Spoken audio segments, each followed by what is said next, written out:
دلوقتي عاوزين ناخد جمل اكتر ونتعرف على اللغة بشكل اكبر، بحيث ان احنا نعرف نفسنا ونتكلم بقى عن حاجات مختلفة كتير.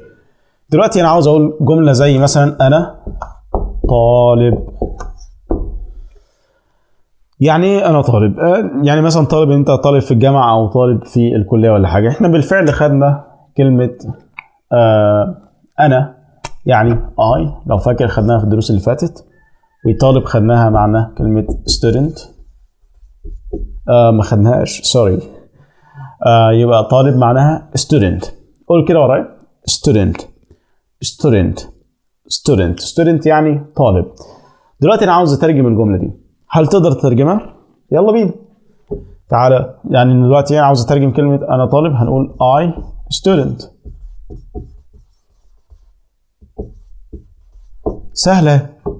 سهلة جدا، صح؟ بس احب اقول لك ان ديتي كده غلط.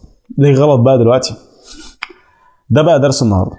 درس النهارده هو فعل لازم يتضاف في اللغه الانجليزيه. يعني احنا دلوقتي بنتعلم لغه تانية، فبالتالي كل الحاجات اللي فيها مختلفه عن اللغه العربيه. في حاجات، هي مش كلها، لكن في حاجات، بعض الحاجات بتتماشى، لكن دي مش القاعده. يعني لان دي لغه تانية بثقافه تانية بشعب تاني، فبالتالي دلوقتي احنا محتاجين درس النهارده عشان نعرف نقول الجمله دي صح. يعني لان كلمه I student ديتي مش مفهومه وغلط، فبالتالي محتاجين في حاجه هنا، في حاجه بتضاف في اللغه الانجليزيه اسمها فعل الكينونه. وهو بنضيف هنا فعل عشان يعبر عن كينونتي كطالب. دلوقتي انا عاوز اقول الجمله دي بقى. تعال نقول الجمله الصح: I am student. كده انا ضفت الفعل، بس يعني احب اقول لك، يعني يوسفني ان انا اقول لك ان الجمله ما زالت غلط. ليه الجمله ما زالت غلط؟ لان ما زال في بعض الاضافه، انا بس عاوزك تاخد بالك منها بشكل مبدئي كده بس، لكن ان شاء الله نشرحها فيما بعد بشكل مفصل. ليه الجمله بشكل غلط؟ لان هي الجمله كده ليس لها معنى، مع انك قلت فعل الكينونه بالفعل. لان الاسماء في اللغه الانجليزيه ليها نوعين يعني، بس مش عايز ادوشك بكل ده. بس بكل بساطه انت دلوقتي محتاج تضيف حاجه بسيطه بس، وهي I am a student. يعني a student هنا ليه ضفنا حرف ال A هنا؟ ضفنا حرف ال A عشان يعبر ان الستودنت ده حاجه واحده بس. طب ولو ما ضفناش A، يعني لو قلت مثلا I am student، هل هنا هي الكلمه كده كام؟ هل كلمه student كده جمع؟ لا برضو مش جمع. في الجمع بنضيف حرف الاس، بس ما تشغلش بالك بالنقطه دي دلوقتي. انا عاوزك بس تعرف ان احنا بنضيف لما يكون الاسم مفرد، لما يكون مفرد بنضيف حرف الاي، ولما يكون جمع بنضيف حرف الاس، وبنضيف حرف الاس ونشيل الاي. يعني نشيل الاي من هنا ونحط الاس هنا. هناخد دي دلوقتي في مثال جاي ان شاء الله. دلوقتي انا قلت I am a student. دلوقتي يعني الجمله كده خلاص صحيحه، ما تقلقش، خلاص كده تقدر تعتمد الجمله دي. I am a student الجمله صح وتمام. نحن طلبه. نحن طلبه. تعال نقولها. احنا اتفقنا هنقول I نحن بمعنى فكر كده معايا. نحن يعني ايه؟ فكر. لو مش فاكرها يعني اتمنى ترجع للدرس اللي فات، لان ده كله متراكم على بعضه. نحن معنى we يعني نحن. بعد كده عندنا I نحن اللي هي we. بعد كده am student. فاكر لما قلت لك احنا بنضيف اس للجمع؟ تعال نضيف اس للجمع. تمام. يبقى we am students. مش صح. we am students مش صح. ليه بقى مش صح؟ طب ما احنا ضفنا كل حاجه تمام اهوت. الضمير والفعل الكينونه اللي هو بيعبر عن الكينونه اللي هنا، مثلا عشان نقول نحن نكون طلبه students، وضفنا الاس وكل حاجه تمام.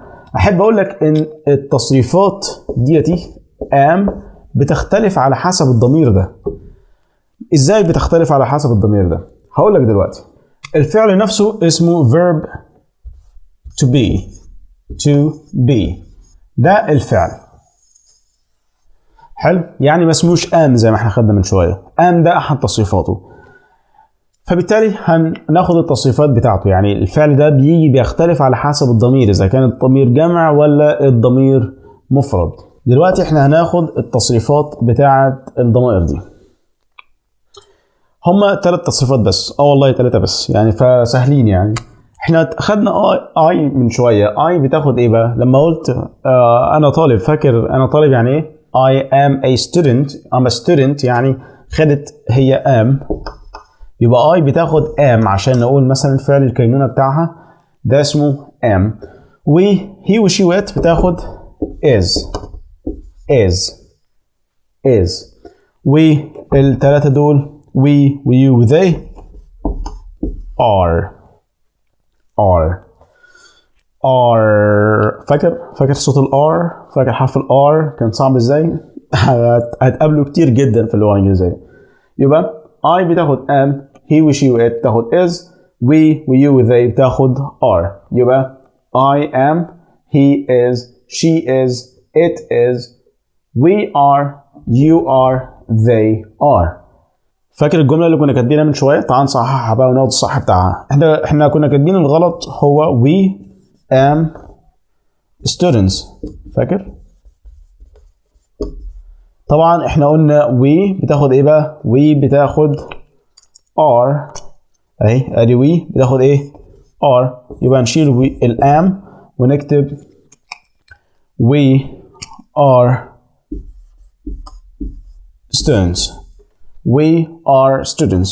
We are students. تعال بقى ناخد شوية أمثلة على كلمة student عشان تتقن كلمة student، وعشان برضو تطبق معانا على الحاجات دي. عايزك كده تبص معايا على الأمثلة اللي جاية دي. عايز أقول هي سارة. She is Sarah. She is Sarah. عايز أقول أنت أحمد. You are Ahmed. You are Ahmed. عايز أقول هو اسمه John. He is John. He is John. عايز أقول أنا سعيد. I am سعيد. احنا اتفقنا الأسماء ما بتترجمش. I am سعيد.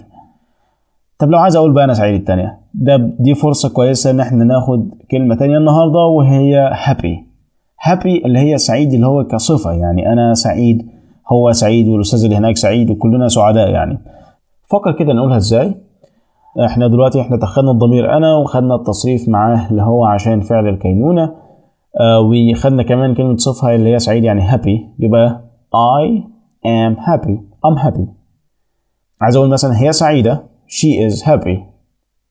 She is happy. عايز أقول أحمد سعيد. أحمد is happy.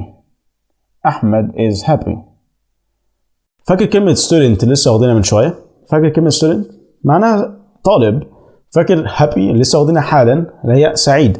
عايز أقول الطالب سعيد. الطالب سعيد، مش اللي اسمه سعيد، اللي هي صفته سعيد. يبقى الطالب سعيد ممكن نقولها ازاي بقى؟ يبقى نقول حاجة كده. بالمناسبة يعني قبل ما نبتدي كده احنا نكتب العربي طالب سعيد. احنا قلنا من شوية طالب يعني student صح؟ طب لو عايز اضيف الف ولام كده، هل بنسيبها كده الجملة كده وخلاص يعني نقول student بس؟ لا، يعني بنضيف كلمة the. خلي بالك بس، طلع لسانك the student. حلو. هناخد كل ده ان شاء الله بالتفصيل، بس يعني هنا بس بقول لك مجرد بس مثال هنقولها ازاي يعني. يبقى الطالب سعيد، احنا قلنا كلمة الطالب خلاص اخدناها وهي the student. the student مفرد فنقول هيبقى the student is سعيد يعني happy. بمناسبة كلمة سعيد بقى، هل منطقي ان كل الناس سعيدة؟ لا طبعا يعني حقك عادي تكون زعلان ومش مبسوط وكل الكلام ده كله. فبالتالي دلوقتي هناخد حاجه مهمه جدا وهي النفي. يعني النفي ان انت بتقول ان انت مش سعيد او ان انت عكس الجمله دي. يعني بنضيف بس كلمه not لاي جمله عندك. يعني مثلا دلوقتي عايز اقول انا مش سعيد I am، بنضيف not فين بقى؟ بنضيفها هنا اهوتي بعد التصريف على طول. I am not happy. حلو. I am not happy. I am not happy.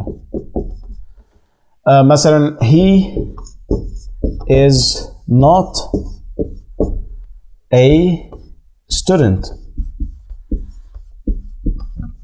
هو مش طالب. تمام. مثلا ممكن نقول مثال تاني we are not happy. يعني احنا مش سعداء. كده انتهينا من كلمة not وازاي تنفي اي جملة في حياتك. ازاي تنفي اي جملة يعني فيها فعل الكينونة ده اللي هو مثلا بيعبر عن كونك انت او عن كوننا احنا. يبقى كلمة not هي اللي بتستخدم في الوقت الحالي. لو عاوز اسأل سؤال بقى بكل بساطة خالص ان انا دلوقتي يعني بعكس بس. يعني عايز اقول مثلا فاكر هناخد مثلا جملة اللي هو you are أحمد. you are أحمد. عايز أسأل مثلا أقول لك أنت أحمد. بكل بساطة خالص شفت التصريف اللي احنا قاعدين نصرفه بقى والفعل اللي هو مرمطنا من شوية ده بنجيبه بس هنا نقول كده are you أحمد. أنت أحمد. we're happy. عايز اقول مثلا عايز اسال هل نحن سعداء؟ are حزنا يا ابني والله. are we happy؟ حاسس البتاع قلب بغم في الاخر كده بس يعني هو ده بكل بساطه. سواء اذا كنت عايز تسال او عايز تنفي كل ده يعني مجرد بس يعني حاجات بسيطه جدا. هو مجرد بس ما فهمت الجمله بتتكون ازاي وكل حاجة خلاص يعني انت كده بقيت جامد جدا يعني. يبقى هنا are you أحمد. are we happy. it فاكر الجملة بتاع it is a dog. إنه كلب. عايز أسأل إزاي is it بكل بساطة is it a dog. لو بتتساءل بقى ممكن كده سؤال يجي ذهنك احنا ليه كتبناها هنا بالشكل ده is كتبناها هنا بالشكل ده؟ تقدر تجاوب على السؤال ده؟ انا هقول لك. كلمة احنا ليه حطيناها هنا كده؟ لان الفعل لما بيجي في الاول او اي اسم او اي حاجة لما بتيجي في الاول بتيجي بحرف كبير. فاكر الحروف؟ فاكر لما خدناها لما قلنا ان في حروف كبيره وحروف صغيره. الحروف الكبيره دايما بتيجي في اول الكلام. الحروف الصغيره بتكون في النص ما عدا بعض الحاجات هناخدها برضو ان شاء الله مع الوقت. فبالتالي خليك بس فاكر ان لما اي حاجه بتيجي في الاول بتيجي بحرف كبير اللي هو حرف capital letter. تمام. يبقى حرف كبير اللي هو بيتقال عليه capital upper case. ما تشغلش بالك بالمسميات. خليك بس عارف بس ان هو شكله كده بيكون في الاول. فيما بعد ان شاء الله هناخد المسميات وهتبقى جامد جدا في كل الحاجات دي يعني ان شاء الله. اتمنى بس الموضوع ما يكونش غم في الاخر يعني بسبب ان هو موضوع ان هو انا مش سعيد والسؤال على الكلام ده كله بس كده يعني. اتمنى يعني ان شاء الله يكون الموضوع يعني فاتكم ويضاف لمعلوماتكم حاجات جديده وما كنتش رغيت كتير في الموضوع ده.